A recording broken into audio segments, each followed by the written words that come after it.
Subcommittee will come to order, and good afternoon and welcome. First of all, let me apologize for the lateness in convening this hearing. We did have a series of votes, and so I do apologize for that delay. Welcome to this afternoon's hearing on the power of holding countries accountable in the annual Trafficking in Persons report, including its tier rankings for government successes or failures in the fight against human trafficking. Experts have observed that there are more slaves in the world today than at any previous time in history. With the Trafficking in Persons report and tier rankings, the United States is ensuring more accountability and progress, more than ever, we believe, in the fight to rid the world of modern-day slavery. Many of you joining us this afternoon have been in this fight for more than a decade, at least from the year 2000, when a law that I authored, the Trafficking Victims Protection Act, created a comprehensive policy that not only established the Office to Monitor and Combat Trafficking in Persons at the Department of State, but also the annual Trafficking in Persons report. The success of the TIP report and rankings is beyond anything we could have hoped for at the time. From presidential suites to the halls of parliaments to law enforcement assets and police stations in remote corners of the world, this report focuses anti-trafficking work in 187 countries on pivotal goals of prevention, prosecution of the traffickers, and protection for the victims. Much of the praise for the success of the TIP report is due to the incredibly effective ambassadors at large who have led the Office to Monitor and Combat Trafficking in Persons, and their highly dedicated staff. Ambassador Mark Lagon is one of them, and he is here with us today. We're honored to have him and look forward to hearing from him with his testimony. Each year, the Trafficking Office evaluates whether a government of a country is fully complying with the minimum standards for the elimination of human trafficking, or if not, whether the government is making significant efforts to do so. The record is laid bare for the world to see and summarized in a tier rankings narrative. Tier 1 countries fully meet the minimum standards. Tier 2 countries do not meet the minimum standards, but are making significant efforts to do so. Tier 3 countries do not meet the standards and are not making significant efforts to do so. Along with the embarrassment of being listed on Tier 3 as an egregious violator, such countries are open to sanction by the United States government. Over the last 14 years, more than 100 countries have enacted anti-trafficking laws, and many countries have taken other steps required to significantly raise their tier rankings. Some countries openly credit the TIP report as a key factor in their increased and effective anti-trafficking response. We created the Tier 2 watch list in the 2003 TVPA reauthorization.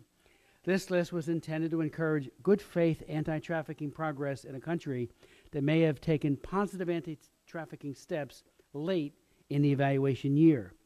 Unfortunately, some countries made a habit of last-minute efforts and failed to follow through year after year, effectively gaming the system. To protect the integrity of the tier system and ensure it worked properly to inspire real progress in the fight against human trafficking, Congress in 2008 created an automatic downgrade for any country that had been on Tier 2 watch list for 2 years, but had not taken significant effort enough to move up a tier. The President can waive the automatic downgrade for additional 2 years if he certifies, quote, credible evidence that the country has a written and sufficiently resourced plan, which, if implemented, would constitute significant efforts to meet the minimum standards. Last year, the first test was the first test of the new system, and it worked. China, Russia, and Uzbekistan ran out of waivers and moved to Tier 3, which accurately reflected their records. In this afternoon's hearing, we will evaluate whether these countries have made any significant progress over the last year. I am particularly concerned that China's trafficking crisis continues unabated. The recent UN Commission of Inquiry report on North Korea provides horrifying evidence of the trafficking of North Korean women to China for sex, bribes, and labor. I would note parenthetically that I have chaired at least 5 hearings where we've heard from trafficking victims tell their story, North Korean women, the lucky ones, who were finally freed from the slavery that they found when they crossed the border into China. An estimated 90% of North Korean women seeking asylum in China are trafficked for these reasons. Thousands of women a year leave desperate situations in North Korea only to end up in a brothel or forced marriage, a tragic and astonishing fact. China's response has not been to provide protection for victims or to prosecute traffickers, and they are signers of the Refugee Convention, and they completely abrogate their responsibilities of refoulement under the Refugee Convention. They hunt down and repatriate North Koreans, send them back to hard labor, long imprisonments, and even execution. North Korean women are not the only victims. By 2020, more than 40 million Chinese men will be unable to find wives in China because of China's short-sighted and abusive one-child policy, which, coupled with modern abortion technology, has triggered the mass abortion of tens of millions of baby girls. A human rights abuse in and of itself, sex-selective abortions have also created a huge trafficking magnet, pulling victims into forced marriages and brothels from countries in proximity to China as well as beyond. China's extremely modest and overly hyped suggestion that it might relax the draconian one-child couple policy is unlikely to mitigate disaster and may be further counteracted by the spread of abortion sex selection technology to even more of rural China. Whether the birth limitation is one child or two child in special cases, birth limitation policies constitute abuse, cruelty, and exploitation without precedent or parallel for baby girls and, by extension, the rest of society. The government of China is failing not only to address its own trafficking problems, but is creating an incentive for human trafficking in the whole region.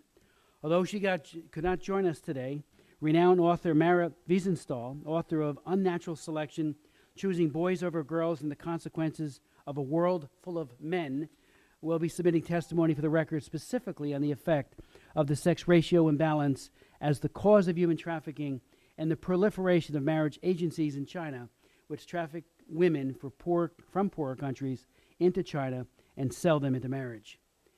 The hearing this afternoon will also take a look at a second set of countries this year that must be automatically downgraded unless they have made significant efforts to fight human trafficking.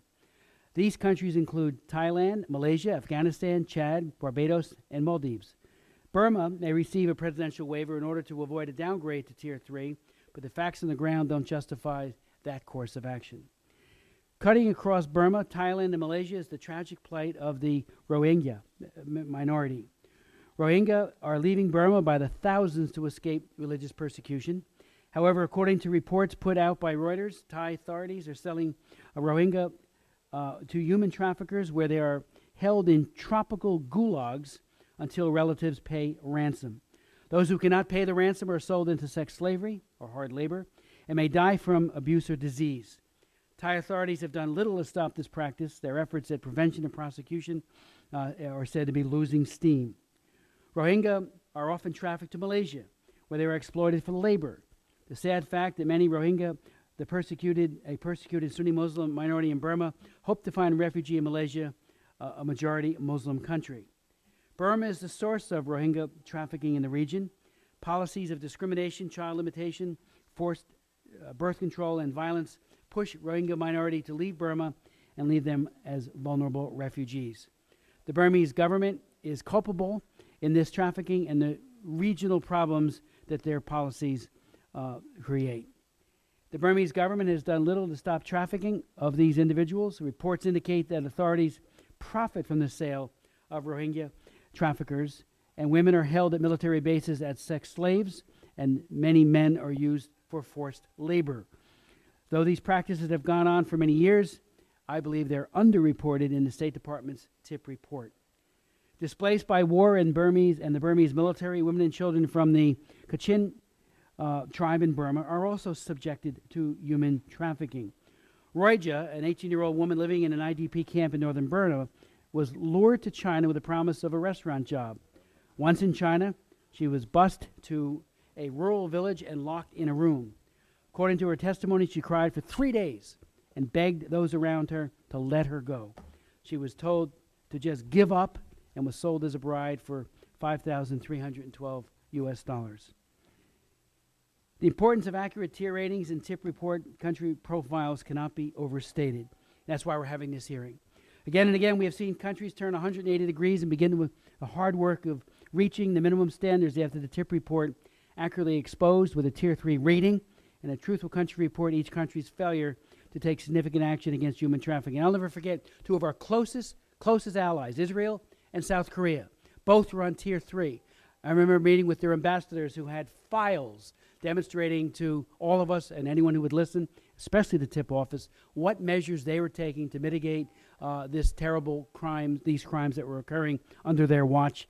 And both of those countries got off Tier 3 when they took substantive action. So this hearing is an attempt to further inform all of us, and by extension, the tip office, of your concerns, experts in the field. And I look forward to hearing your testimony. I'd like to yield to Dr. Burr.